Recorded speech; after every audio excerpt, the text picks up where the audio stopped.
बात भी है और साथ में बड़े गर्व और फख्र की बात है कि हमारे गांव का एक छोटे से गांव में तीसरा जवान जो शहीद हुआ है भारत माता की रक्षा के लिए।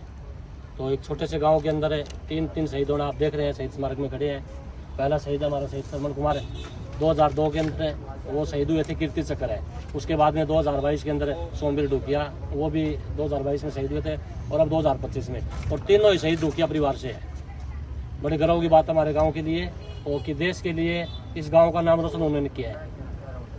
आज आप अजय के परिवार में उसकी माता है, उसके पिताजी है, 2 बहनें हैं, एक छोटी है और एक बड़ी है, और उसकी धर्मपत्नी है।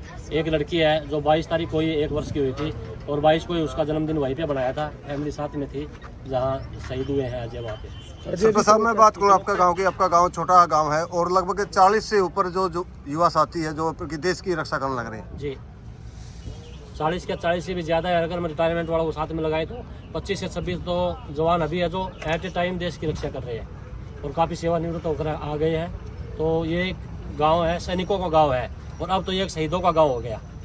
और मैं तो पिता परमात्मा से विनती करता हूँ कि अब थोड़ा सा वो आगे और शहीद ना हो हमारे गांव में, क्योंकि छोटे से गांव में 3 शहीद होना और उस परिवार के ऊपर क्या बीतती है। क्योंकि ये तो अजय तो इकलौती संतान थी अपने माँ बाप की, और एक लड़की है इनके, उस माँ बाप पे क्या बीतती है। लड़की की बात करना, कितनी उम्र है? लगभग 1 वर्ष हुई, इसी 22 को 1 वर्ष की हुई है वो, और 23 को शहादत हो गई अजय की।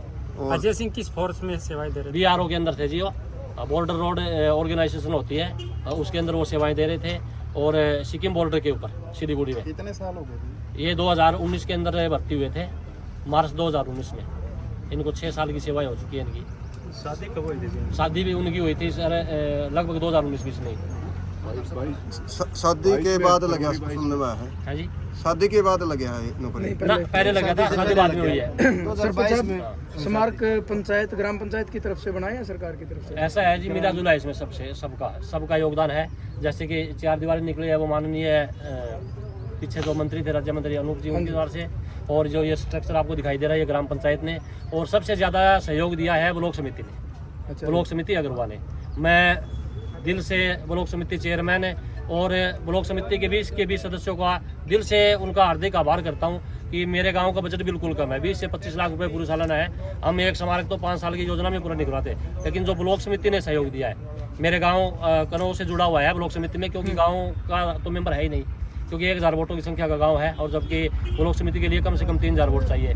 तो जो कनौज से भी मेरा भाई है वो, जिन्होंने यहाँ से अपने ब्लॉक समिति सदस्य है, तो सब ने मिलकर ब्लॉक समिति सदस्यों का मैं एक बार फिर दिल से बहुत धन्यवाद करता हूँ। ये आपको जितना दिखाई दे रहा है स्मारक में सबसे बड़ा योगदान है। तो पहले शहीद हुए उनके नाम से कोई स्टेडियम और स्कूल है जैसे सरकार की जो स्कीम आई थी? ऐसा है सर, अभी हमें विचार कर रहे हैं इसके ऊपर स्कूल का, और ये पीछे 4.5 एकड़ जमीन हमने बच्चों के खेलने के लिए छोड़ी है, तो इन्हीं के नाम से करेंगे इनको, शहीदों के नाम से।